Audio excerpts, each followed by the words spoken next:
All right, we'll go ahead and get started. Hello, and welcome to the Winneshiek Energy District's November Energy Lunch, Solar Grazing with Ames Electric, featuring Joel Zook, Energy Services Coordinator at Ames Electric, and Aaron Steele, co-owner of Goats on the Go. And my name is Kristen Eggen. I'm the Executive Director here at the Winneshiek Energy District, and I'll be your host today. A few housekeeping items. One, please stay on mute during the presentation and feel free to submit questions to the chat. We do have time at the end for question and answer. So if you have a burning question, put it in the chat and we can save it till then. The recording and the slides will both be emailed after the event and put up on our YouTube channel. And I will drop that in the chat right now so you can go and subscribe.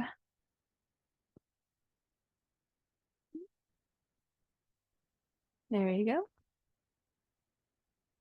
And with that, let's get started. I'm going to bring on Joel Zook. He is the Energy Services Coordinator for the City of Ames Electric Services, where he manages the electric utilities, energy efficiency programs, community solar farm, and public EV charging network. Prior to joining the city in 2022, he worked for 15 years as a renewable energy efficiency consultant, and we'd be remiss to say that we miss him here at the Winneshiek Energy District. So welcome, Joel. We're so glad you're here. Thanks for having me, Kristen. It's good to be back on the Energy Lunch. Welcome back. And you brought with you Aaron. Aaron, welcome. Aaron Steele is the founder of Goats on the Go, a national network of targeted grazing service providers who use goats and sheep to sustainably manage vegetation for customers. Aaron launched Goats on the Go in 2012 as an unconventional way to take his small farm beyond a hobby in an environment where expensive land, questionable practices, and bigger is better than mentality are the norms. Goats on the Go now licenses its brands, training, and supports to others, building a community of entrepreneurs who seek to operate profitable farms, no matter their entry point or size. Wow, Aaron, we're excited to have you here. Thanks for bringing your expertise to our energy lunch today. Thank you, Kristen. I'm glad to be here. And just in case you weren't going to go ahead and do it, let me introduce Chad Steenhook. Chad and I started Goats on the Go together way back in 2012. I went the direction of managing our affiliate network and managing the brand nationwide, and Chad continues to operate his goat and sheep grazing service here locally in the Ames area. So he's on to answer questions with us today too. Yes, thanks for joining us, Chad. My pleasure. Just let me know if you guys have any questions about this site in particular. Sounds great. And with that, I'll turn it over to our presenters to take us away. Okay. Yeah, I'll get started here. And just a little bit of background for everybody who might want to know about where this project is and what we're doing. The city of Ames has its own electric utility. So we provide electricity to about 28,000 customers within the city of Ames. We serve 95% of the whole city, as well as provide wholesale power to Iowa State University here in Ames. We've got about $60 million in sales to give you an idea of what that looks like. And that makes us one of the largest, we are the largest municipal owned electric utility in Iowa by that customer count, at least. We have been we do a lot of our own generation. So we have our own power plant that's just right across the street from me here in the office building. And for a couple of years now, we've had the solar project online. So SunSmart is sort of our brand name for our community solar project. And so a community solar project, a lot of other utilities that have this kind of model around as well. Our customers are able to purchase an upfront payment that equals about half of a solar panel. And they get a bill credit on their monthly bills based on the amount of energy that the farm is producing. So this is a 2 megawatt solar farm. It's across about 10 acres. It got turned on in 2020 in December, and it's been operating since. We operate it through a power purchase agreement. So we basically buy the power, and that was a way for us to be able to take advantage of some of the tax credits that we couldn't take directly as a city, but we are able to do that now. So we're looking at ownership models in the future. And it took us a couple of years. This was our first project. We had some fits and starts in getting vegetation established on the site. But this summer, we were very excited to have things established well enough that we could look at grazing instead of just simply a mowing regime. And we're really excited about how agricultural can integrate with our solar project and how this can be an example of how we look at future projects that might be larger than this or other projects across the state. I'm going to let Aaron give most of the talk here on his perspective on how solar and agriculture can integrate, especially on the grazing parts of things. And then Chad is available to add a specific answers about the site itself. Thanks, Joel, and thanks, Kristen, for the invitation. I appreciate it. Chad and I were really excited to get this project site here in Ames. Well, let's start here. Let's talk a little bit about commercial targeted grazing, because it's what we do as a company at Goats on the Go and Sheep on the Go, whether it's out in the woods with goats or whether it is on a solar site. We are doing targeted grazing, meaning we're using livestock in a planned way to achieve particular vegetation or landscape goals, and we're doing it professionally. A shorter way to say that is our livestock eat the vegetation our customers want less of. They don't have to use machinery or chemical herbicides to do it. So solar grazing is just a specific type of targeted grazing. And this is the American Solar Grazing Association's definition of what solar grazing is and what it's useful for. So the same concept applies here. We have a plan, we have vegetation that we have specific goals for, and a site that we have specific goals for, and we're using livestock, in this case, sheep, to achieve those objectives. Goats on the Go and its affiliates all across the US often use goats to deal with nuisance and unwanted vegetation, invasive vegetation. But when we get to a solar site, we're really talking about maintaining the vegetation at a particular level. And because goats have a tendency to climb on solar panels and chew on wires, they're not the best tool typically for solar grazing. But sheep really shine in that environment where we have this kind of ongoing maintenance of the vegetation happening in a really low-key way.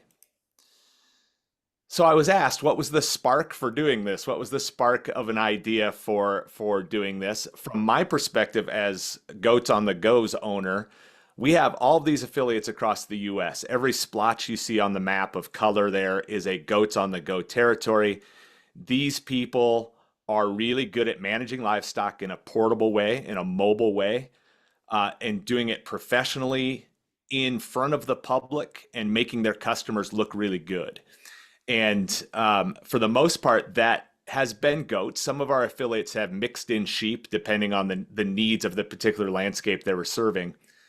So 5 or 6 years ago, solar grazing started to kind of come to the forefront as a really great opportunity for our people because we're already skilled in these ways. And now we just need to translate that to a solar site.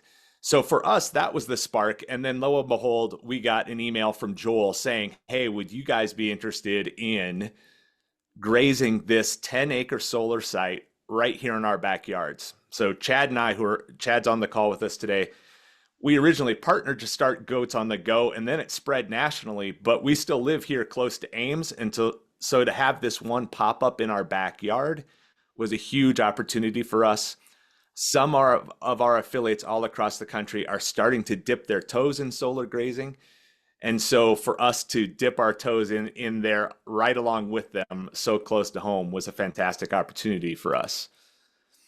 So let's talk about solar grazing broadly and the benefits for the energy producer, the people who actually own these sites.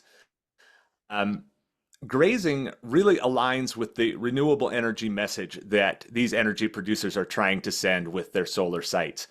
It seems kind of antithetical to build these solar sites to produce renewable energy and then put fossil fuel consuming machinery out on the site to control the vegetation, or as I've actually seen done, crushed rock dumped over acres and acres to prevent vegetation from growing, or a constant spraying of herbicides to manage the vegetation. That just seems to go against the message that these energy producers would want to send. It also defends against one of the bigger criticisms, especially here in the Midwest, of the expansion of solar development right now, which is that it consumes ag land, and sometimes very prime ag land. And to a certain extent it does, but with solar grazing, we can keep doing sustainable regenerative agriculture at the same time that we're doing solar energy or renewable energy production. So it's a great way to say to the public, yes, for some time, this land is going to be tied up in solar production, but the agriculture is not going away. It reduces the odds of panel damage compared to mowers. So mowers tend to throw rocks and other debris and that sort of thing, which can bounce around in a solar site and cause damage. We don't have that issue with sheep on a site. It is more complete vegetation control at similar or lower costs. And we're going to show you some images to that effect here in a minute. It reduces fossil fuel consumption. It can restore and improve the soil. Some of these sites, solar sites, are pretty degraded after construction.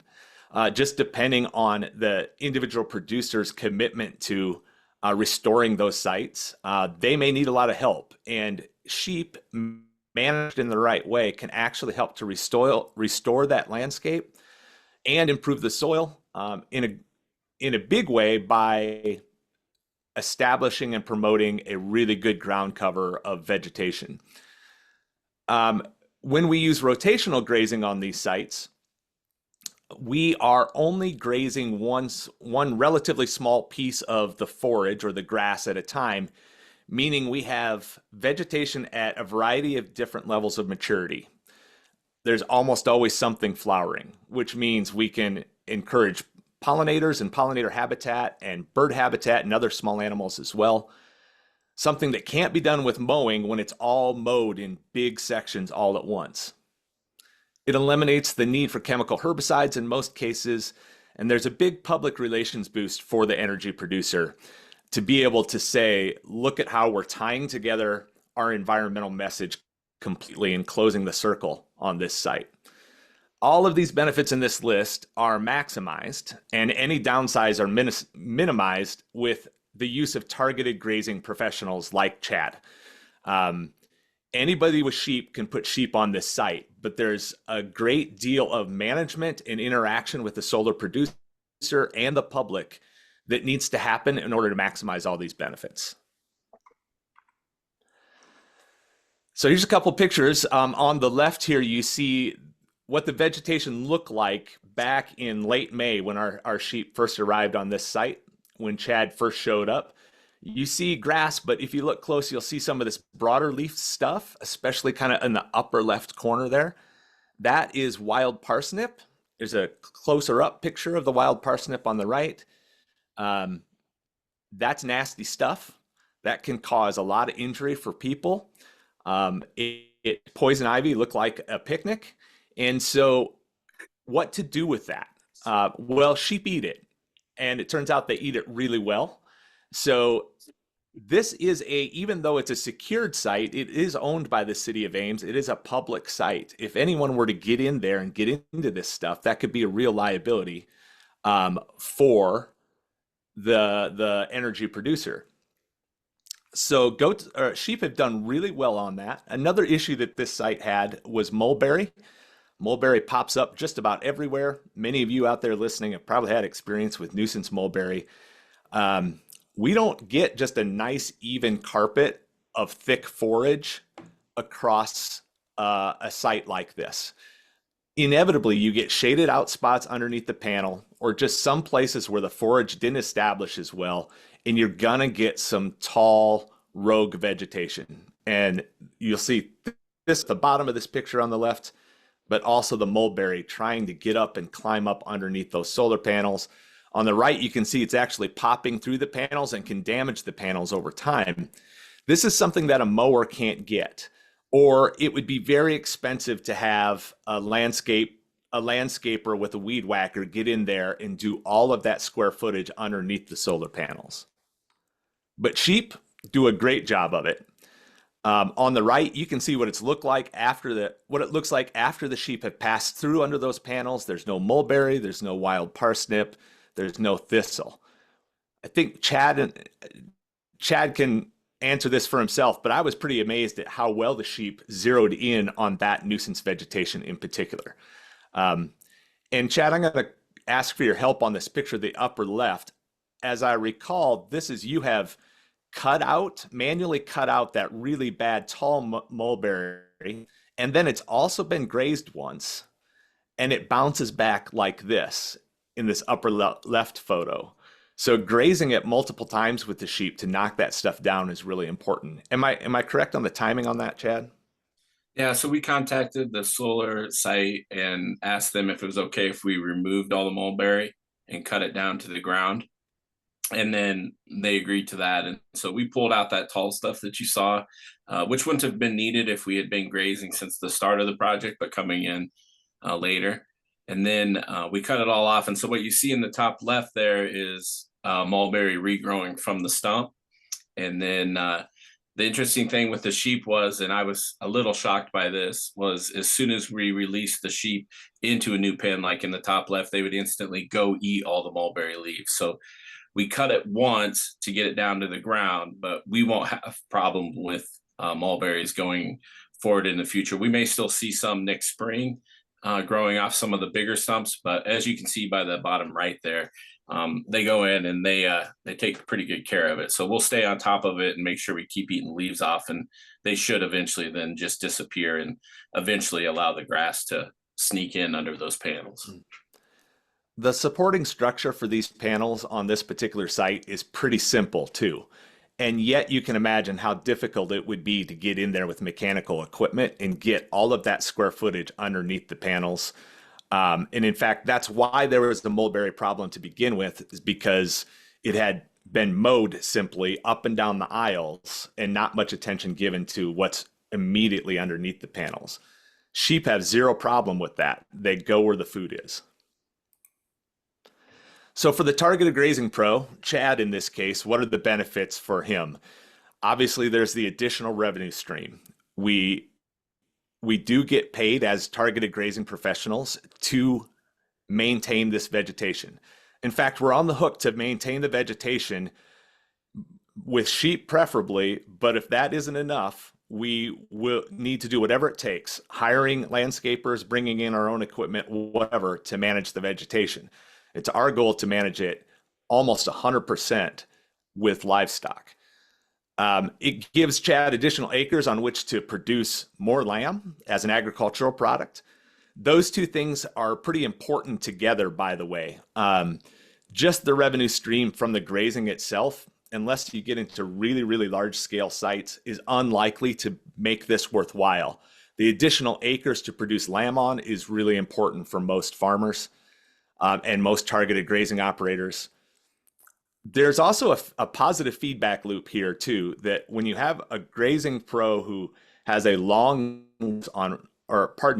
contract on one of these sites, they benefit from all the work they put into it. The better their grazing practices, the better the forage is year after year, allowing the grazer to produce even more lamb over time. These panels provide shade and shelter for the sheep, which is fantastic. You can see here this picture on the bottom. This is during the rain. These sheep are really durable anyway, and they often will stand out and forage even in the downpour. But if they want to get under the panels, they can. And on a 95-degree day in the summer, of course, there's shade everywhere on these sites.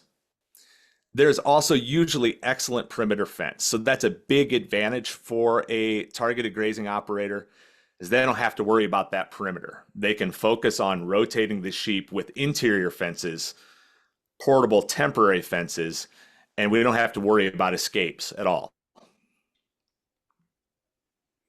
There are some challenges though for the targeted grazing operator. There are layers of site bureaucracy in the solar world. Every one of these sites has multiple subcontractors that you need to work with. In this case, we worked with the city of Ames. We worked with the city of Ames main power producer, that company, and we also worked with their operations and maintenance contractor, or O&M contractor. That's a lot of people that are really busy in big companies to work with. And so getting things like invoices paid and contracts signed can be a challenge. We were immensely helped by the city of Ames' involvement in this project. They had little outright decision-making authority on how that vegetation would be maintained, but they're leaning on the other contractors and saying, hey, we'd really like to see sheep be used to manage this vegetation in a sustainable way, made a huge difference in us finally being able to land a contract here.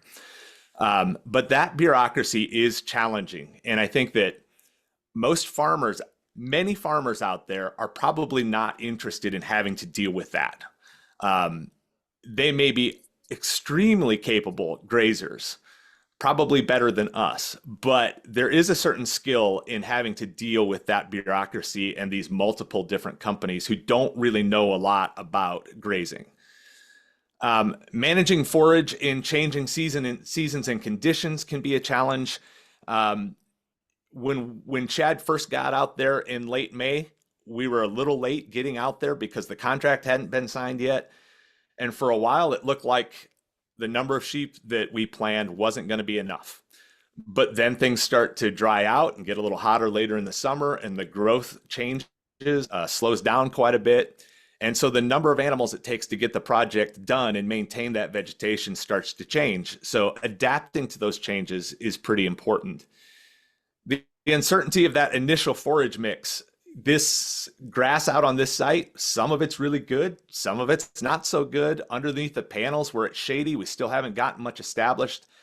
We hope that grazing it will improve it over time if we do it in the right way. But when you start, that's a bit of a challenge because it's spotty vegetation in some places, growing quickly. There's a lot of weeds out there. You just have to manage with what you have and try to improve it over time, which is why a long-term contract would be really beneficial for both parties. The equipment design, so all these panels and the structures that go along with it and all of the associated equipment can have a big effect on how easy it is to do the grazing and therefore the price of that grazing. So this site is actually almost purpose made for solar grazing. Is relatively straightforward. The panels are high. The few pieces of equipment that are out there have been pretty easy to manage. Chad put up some portable electric fencing on this piece of equipment here in the upper left, and then on these inverters, there's an inverter like this in the other picture on the end of pretty much every row of solar panels. We had some initial concern about those wires that loop down underneath and what the sheep would do with those, but it turned out to be not an issue at all. So this was a pretty straightforward project, but it's easy to see how the price could double or more simply based on how the site was designed. And the grazer typically doesn't have any input into it at the design phase. That's changing in some parts of the country where solar grazing is being adopted quickly, but typically we're not expecting to have much input at the design phase. We just got to work with what's there. Water delivery would become an issue on a larger site. This was only 10 acres.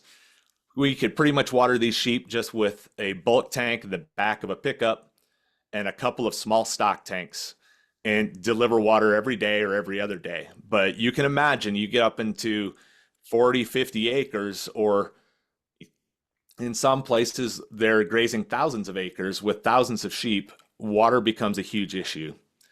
And also, we were limited in our ability to use dogs, both herding dogs and livestock guardian dogs. We did not lamb on this site this year, so we weren't producing baby lambs. That reduced the potential for predation.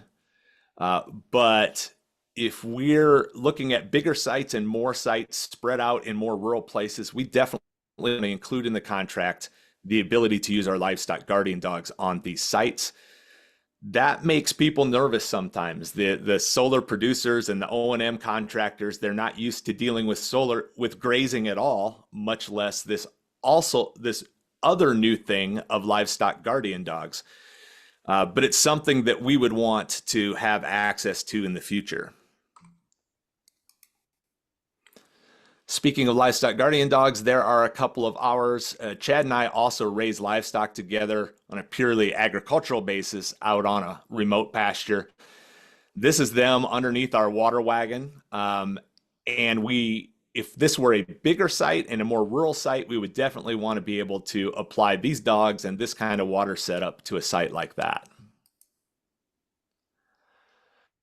So if we were to design a site for solar grazing, like to make it the easiest for us, for the targeted grazer, this would kind of be our wish list. That doesn't mean it has to be this way in order for us to do it. It's just these are the features that would allow us to do it for the lowest cost to the customer. So again, there's some price at which we can solve all sorts of problems, but to keep it as inexpensive as possible, we'd like each individual site or each tract of solar panels to be at least 30 acres or so in size. That makes it much more profitable for us because we can run more sheep with the same amount of labor. We would love for that to be within 30 miles or so of home, if possible. And if you go back and look at that map that I showed you earlier of our affiliates all across the country, we are really set up for that. We can serve solar sites with a trained and professional targeted grazer really close to home in most cases. We'd love to have really established forage on those sites with a diverse mix of grasses, legumes, and forbs. That's a challenge because just like with the design phase of a solar site and the equipment, we don't get a lot of input usually into what's going to be planted on the site or how it's going to be planted. We'd love to have water access on or near the site, a well, a hydrant, rural water connection, city water connection, something like that. And if you start to spread out the costs over years of vegetation management on a very large site, the cost of drilling a well to serve the targeted grazing operator is actually not terribly expensive, and it can save the customer money over the long haul. We'd love for that lowest portion of the solar panels to be at least 3 foot high. That's what we had on this site in Ames, and it made things tremendously easier, both in managed vegetation. We don't want those plants to get above the front edge of the panels and start casting a shadow on those panels. That's the whole point. We want to maximize the efficiency of energy production. With the panels at 3 feet high, really the only things that had the potential to get above the lowest edge of the panels was those mulberry and the tall wild parsnip and some of the weeds. The main grass and herbaceous vegetation and the legumes and that sort of thing was unlikely to reach that height.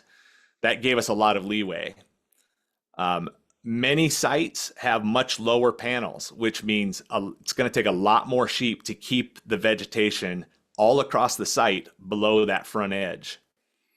We'd like to see the equipment, not the panels themselves, but that associated electrical equipment on concrete pads, just because then we don't have weeds growing up close and intertwining with cables and that sort of thing, which would be really hard for us to graze.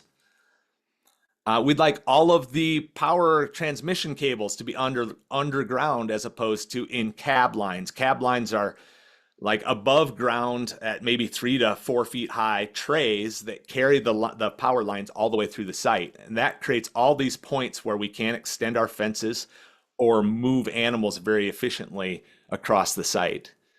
We would like cables and wires to be very tight to their structures. I showed you that inverter with the looping wires coming down underneath. If we could have it without that, that would be great. The less slack there is in those things, the less potential for issues. We'd like to have livestock guardian dogs and herding dogs be allowed. We'd love to have some turnaround space inside the site for a truck and a trailer, a livestock truck and trailer. We'd like to have the ability, at least, to keep the sheep on the site year-round. Now, the winter weather is not always going to allow that. Nor is the forage. But if we do a good job of managing the feed for the livestock on this site, we could go deep into the winter with them grazing which is advantageous all around. We can do a good job managing the soil and the forage deep into the winter in many cases. These sheep also are pretty tough. If you give them a windbreak, they do not need like an enclosed shelter. So we could go pretty deep, and we'd like that option in most years. It's also pretty important that we have buy-in from the site owner and the O&M contractor, and that's a dicey situation. Again, the O&M contractor is the company that's hired to like fix things and maintain things on the site. They're usually the company that hires the vegetation control, whether it be a solar grazing company or a mowing company. That's them contractor's realm, and having their support is critical on most sites. Now, on this site, that was a bit of a challenge, but again, we had the city of Ames kind of at our backs for that, and that made a world of difference for us. Why is this site important, even though it's only 10 acres in size? I mentioned that ideally we'd like to have 30 or 40 acre sites. Well, this was an early project for goats on the go and sheep on the go nationally. We've only had a handful of these, so it was great. It was just the right size to have a real test. It was big enough for that, but still small enough that any perceived risks were relatively small. I say perceived because there really aren't that many risks. And before our conversation started today, we were talking about how this just almost boringly easy. Like nothing bad happened. There were no issues. Probably the grazing and the vegetation management were the lowest key part of the management of the site over the last year. So the risks are not necessarily real, but people who aren't familiar with raising livestock will perceive there to be tons of risks associated with this. In truth, I think the risks are actually smaller than with mowing. You know, you put a person, a human being, on the seat of a dangerous piece of equipment and ask them to drive over unlevel ground with lots of obstacles.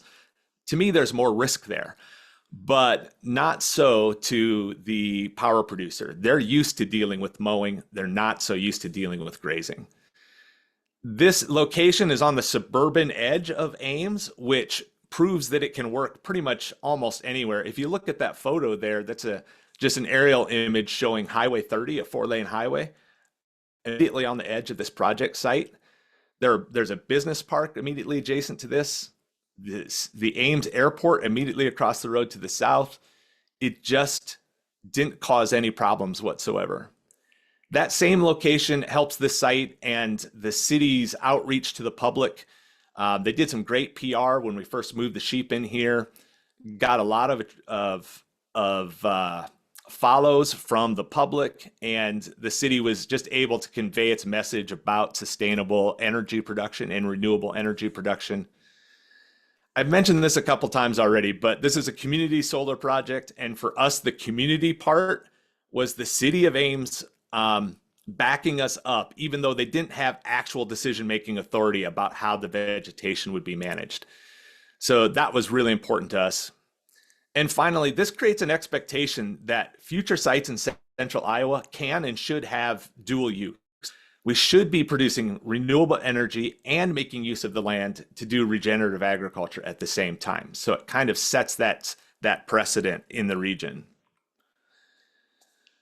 So I think that there's a lot of potential for solar grazing simply because there's so much growth in the solar industry. This slide is already getting a little old, but we're looking at ridiculous amounts of growth. If you figure 1 megawatt is 5, 6, 7 acres, we're looking at 1.2 million to 1.4 million acres over the next 5 or 6, 7 years.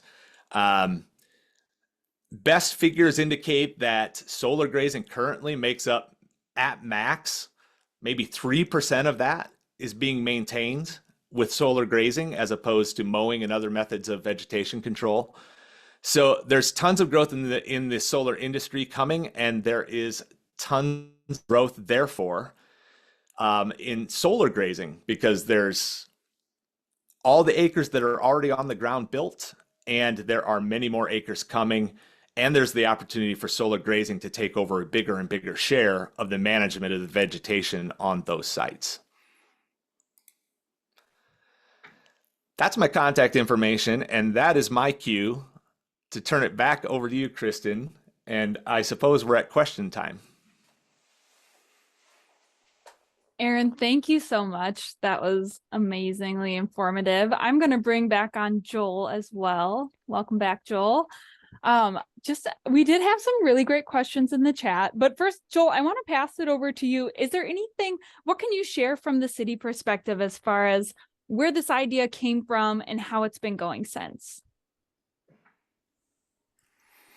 Yeah, I mean, I think that this was always something that we've been kicking around, and as Aaron goes through his wish list there, I think it's great that we did a lot of those things, maybe on accident, as as he ticked through them.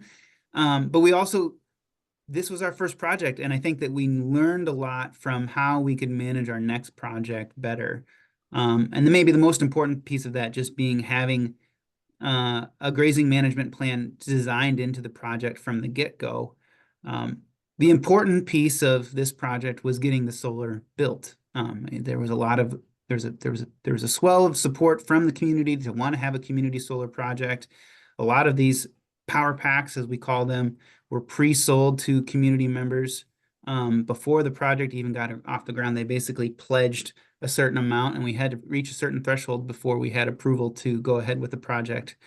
And then after the project was live, I think that we decided, oh, wait, we can do some grazing this. This is a great way. This is a no-brainer add to the decision. But we were sort of already a few steps down the line. And so we know now in advance what are the things that are needed to have a successful grazing opportunity for farmers to be on site. And it's not that hard to write some of those things into the contract when you go out to bids on this, saying that the site, that needs to have panels at a certain height, and that there's going to be, the biggest thing for us was, I think that we were really a year late in starting grazing on this site than what we would have liked to have been, because during construction we didn't require, and it wasn't bid, it wasn't in the scope, continual vegetation management. So this was a site that was corn and bean row crops prior to becoming a solar site, and during construction, the site got compacted and there was nothing grown. And I think at the end of the project, when they left, they threw down some annual rye to try to keep the weeds down, but a lot of weeds got established on site, and so we really fought it for an additional year more, and that delayed us getting animals until this summer. So I wanted to do a quick shout out to the Bee and Butterfly Habitat Fund, which provided the seeding for this site. I know that this was one of the questions in there, which was what was planted on the site. So they provided free seed to this solar project, and it is a mix of both grass and clover. So that's a great opportunity for both sheep as well as for pollinators, especially for honeybees. But they have adjusted their mix over the years, and they've updated it. They've got a much more diverse mix now that includes some native plantings that work within that mix that's meant to grow directly underneath the panels. And then they have a separate seed mix that is meant to be on areas around the margins of the site that are specifically for butterflies and other native pollinators. I'm sorry, I think I got a little off track there with your original question, but I mean, the big thing is that we know we have learned a lot from this site, and we know that we want to look at doing more solar as the city greens its energy portfolio, and I think that we've got a lot of really good ideas to be able to work with either Aaron directly on consulting as, hey, what are the things that we need to have in this RFP as we write this out, but also just things that we've learned from this project itself to know what we can do next time to make an even more successful project. Thanks, Joel. I'm going to pull Chad back into, and we'll get started with Q&A. We already have some really great questions in the chat. And one of those is maybe a question for Chad. How many sheep did you have on this 10-acre site? We ran right around 40 lambs. They were about a year old when we got them out there. So we ran about 40. It wasn't enough at the beginning. just because we got a late start on it, but toward the end there, it kind of balanced itself out. And apparently it wasn't going to rain in August and September this year in Iowa. So the grass really slowed down, but yeah, it was go in and get it knocked down, get the weeds down on the first pass. We were rotating every 3 to 4 days. And then it was mostly just to get it knocked down, get the big stuff down. And then it was circle back the next time to kind of get it more level, get most of the grass gone, try to eat it all this second time through, down to about 50%. And so we rotated through the entire site twice. And once it frosted and got cold, we just let them have access to the whole site currently. So yeah, it was pretty good. And did the site require any mowing at all, or do the sheep do it exclusively? And if so, mowing, how frequently?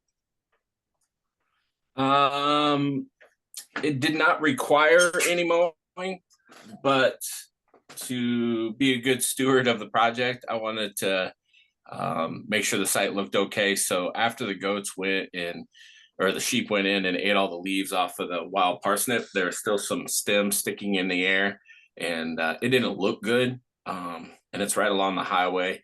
And I don't want people to think that the city's not taking care of their wild parsnip problem. So I did go and mow off the areas that were high in wild parsnip, but technically it never needed mowing. I did mow it just because I have slight OCD about it, and I didn't want those stalks of wild or parsnip to stick up. So I did go mow those off, but it didn't require any mowing.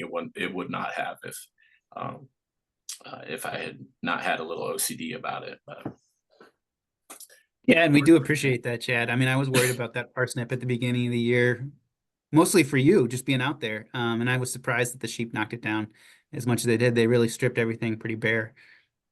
Yeah, they did. And if we get in early next year, everything that comes up right away, we'll start right there and make sure it gets eaten off. It's a losing battle since the ditch is full of it anyways, but right across the other side of the fence. But yeah, we'll do our part and make sure it stays down. One thing that I wanted to talk to, if there's any other producers out there, if Aaron could show the slide of the panels where the dirt was, it was grass on one side and then the panels, and then I wanted to make a point there. Okay, so Aaron was talking about the panels being a minimum of 3 feet. The reason that 3 feet's 38 inches would be perfect, but if you can see the net there on the far right of the bottom right panel, we use a Premier One fencing, and it's a 35-inch tall fence. And so if we could keep those panels at 36 inches above and above, that would allow our panels to pass through without touching our solar powered fence from passing underneath the panels without touching. And that would be perfect. The thing is if you set it at 36 inches, the ground's not flat. So something, more perfect might be a 40-inch height. And then as far as the mulberries there, one of the things that I noticed is that you have to be real careful with the speed at which the mulberries regrow. So sometimes larger stumps were growing quite quickly.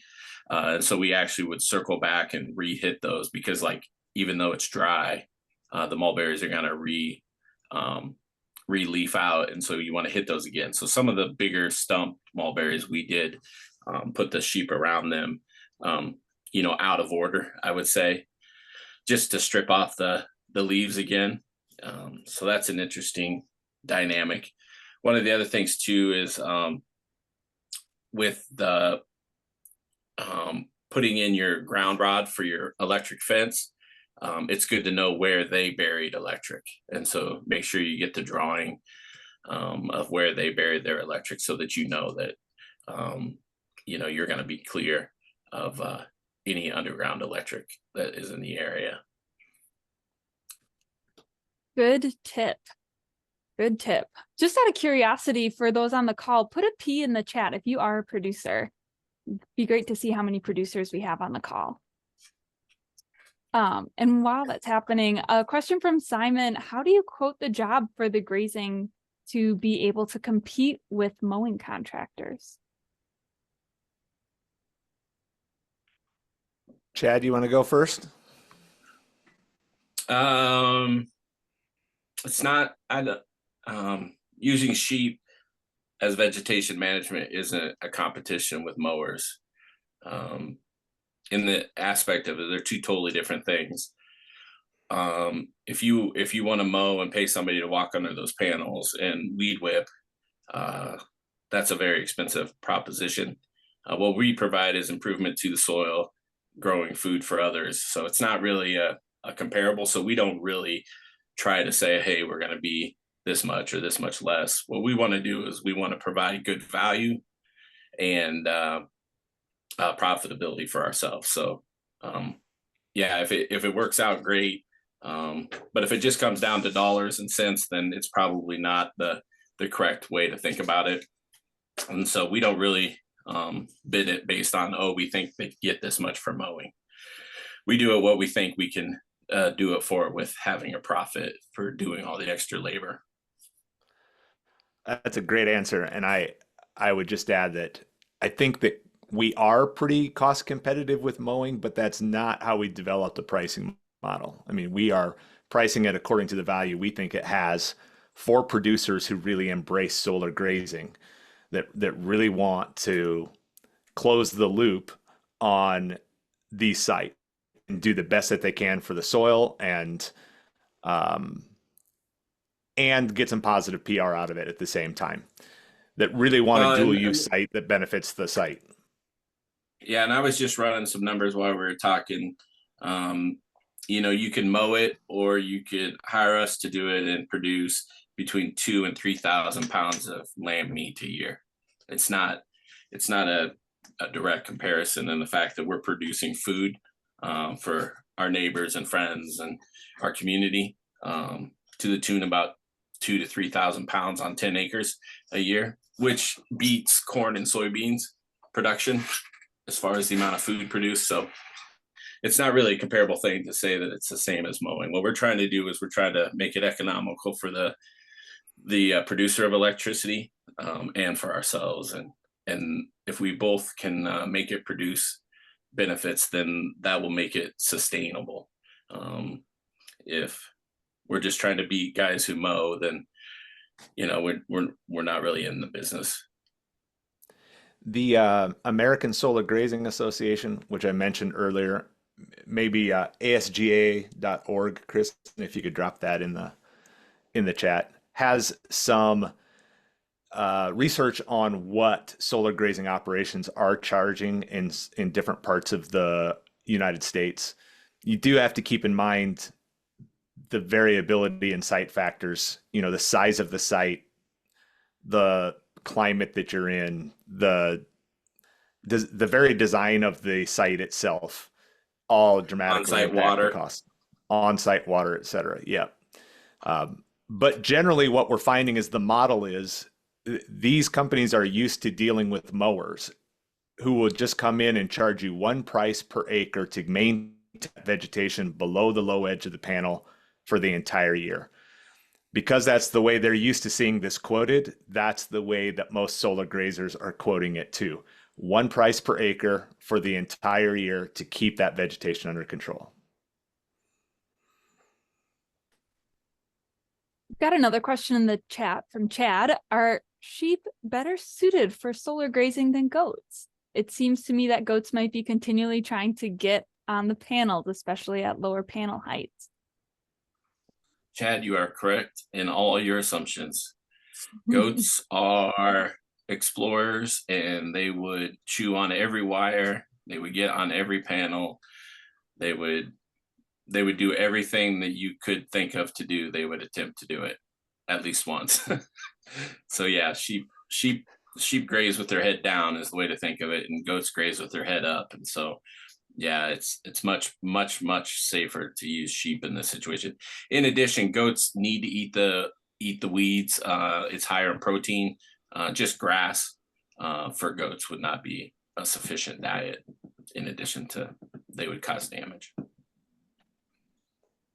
Great question. Aaron, as you were talking about the adoption of solar grazing across the US and that some areas are maybe quicker than others, I'm curious to hear from you what areas of the US are quickly adopting solar grazing and how does Iowa compare? Yeah, there are some distinct regional differences, but I think it's more about the companies and where they happen to be developing their solar. If a company has insisted on solar grazing and fully embraced it, then wherever they go develop a site, they will insist on it there too. It does tend to be that the northeastern United States seems to have a larger share of solar grazing on sites. The southeast is coming along. The state of Illinois has some policy advantages for solar grazing that are pushing it there. I would say, and so does the state of Minnesota and Wisconsin. That seems to be where solar grazing is taking off the fastest. Again, though, I think it's more driven by which companies are developing where, because some companies have fully embraced the idea and others have not. There are many, many companies out there that for whom the mention of solar grazing is still very new and laughable in some cases for some of those people. So it's there's not a lot of consistency, it seems to me, in the industry yet. Got it. Thank you. We are about to wrap up on time today.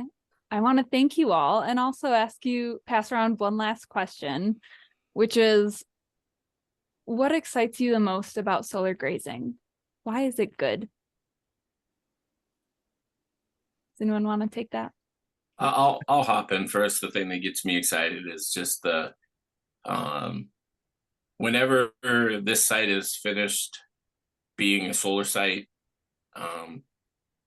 and if it happens to turn back into farmland, the farmland will be much better when the solar is pulled off than the day it went in. And along that same idea is just the fact that the city of Ames has decided to do solar, which is renewable, and we're producing food off of the same site. So the dual use nature of it, and just the fact that as an Iowa farmer, I know that when they pull these panels off, the soil will probably be like it was the day that people came across and settled Iowa. It'll be rich and fertile, and anything will be able to grow on it again. I'm a pretty pragmatic guy, so to me, like, it just is exciting that it makes total sense.